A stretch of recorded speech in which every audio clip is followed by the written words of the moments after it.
Hello বন্ধুরা, কেমন আছো? আমি আবার তোমাদের সামনে চলে আসলাম। তোমাদের কাছে এবার এসেছি গসাগুর একটা ভিন্ন ধর্মী নিয়ম নিয়ে। তাহলে চলো আমরা বন্ধুরা গসাগুটা করি।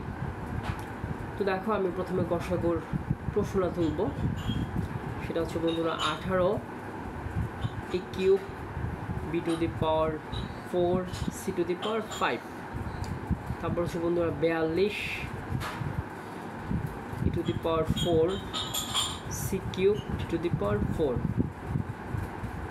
এবং হচ্ছে বন্ধুরা 60 b cube c to the power 4 d to the power 5 এবং লাস্ট আরেকটা রাশি আছে, চারটা রাশি আর কি। তো এবংটা হচ্ছে তোমার 78 a square b to the power 4 d cube. তাহলে এখন এইগুলার গসাগু নির্ণয় করার জন্য আমরা যেটা করব, লিখব যে এখন 18 42 60 এবং 78। তো বন্ধুরা এদের কি লিখব? গসাগু। যেহেতু আমরা গসাগু নির্ণয় করব, এখানে লিখে দিলাম যে গসাগু নির্ণয়। আচ্ছা বন্ধুরা দেখো, গসাগু নির্ণয়, তাহলে আমরা গসাগু নির্ণয় করব এখন। তাহলে এদের গসাগুটা কি হবে সেটা কিন্তু আমরা বের করব এখন। তো গসাগু বের করার জন্য আমরা যে পদ্ধতিটা ফলো করব সেটা হচ্ছে বন্ধুরা ইউক্লিডীয় পদ্ধতি। তো পদ্ধতিটা ফলো করার জন্য আমরা এক পাশে রাফ লিখে নিলাম। এখন 18 দিয়ে 42কে ভাগ করব। এখন আমরা জানি বন্ধুরা 18 দোকানে 36, যদি আমি 42 থেকে বাদ দিই তাহলে কত থাকে বন্ধুরা একটু দেখে নিচ্ছি। 42 বিয়োগ 36, তারপর হচ্ছে বন্ধুরা 6। তো 6 দিয়ে যদি আমরা 18কে ভাগ করি আসবে কত আমার 18। তো এই যে মনে করো ভাগশেষ যেটা ছিল এটা কিন্তু এখন ভাজক হিসেবে কাজ করছে, এটাই হচ্ছে আমাদের গসাগু। তো আমরা তো 18 আর 42-এর জন্য পেলাম, এবার হচ্ছে আমাদের 60 আর 78-এর জন্য পেতে হবে। তাহলে আমরা 60-এর জন্য চিন্তা করি। 60 দিয়ে যদি করি 6 অক্ষে 6, 0 0, এখানে 0, তো 10 হচ্ছে আমাদের ভাগফল। তো মানে 6টাই আমাদের গসাগু থাকতেছে।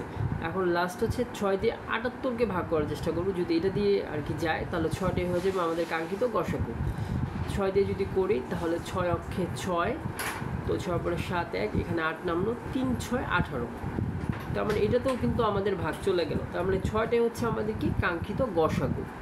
তাহলে আমরা 18 42 60 এবং 78 এদের গসাগু পেলাম কত? 6।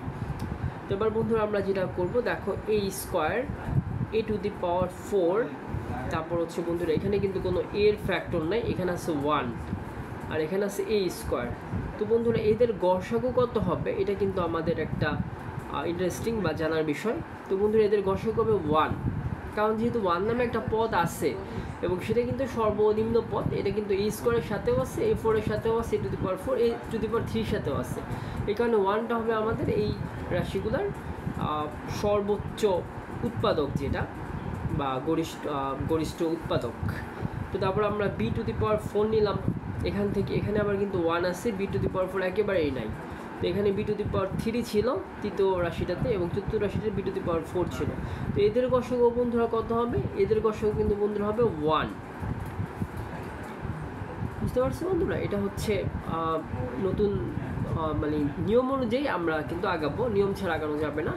তো এবার বন্ধুরা c টু দি পাওয়ার 5 দিয়ে চিন্তা করবো। তো c টু দি পাওয়ার 5, এখানে আছে c টু দি পাওয়ার কত? 3, এখানে আছে c টু দি পাওয়ার 4, এখানে কিন্তু আবার আনফরচুনেটলি c এর কোনো ফ্যাক্টর নেই।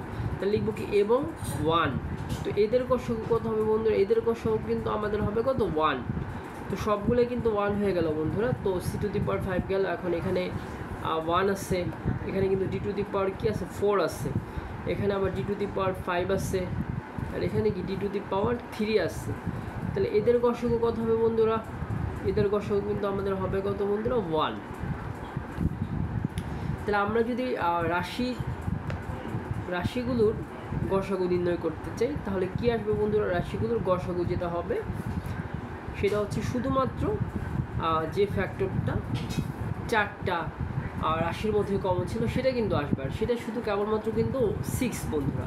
তাহলে এই যে আমরা একটা রাশি পেলাম, অনেক বড় রাশি যেখানে অনেকগুলা প্রতীক আছে, অনেকগুলো ফ্যাক্টর আছে, তারপরেও কিন্তু আমাদের গসাগু হলো শুধুমাত্র 6, একটা সাংখ্যিক মান।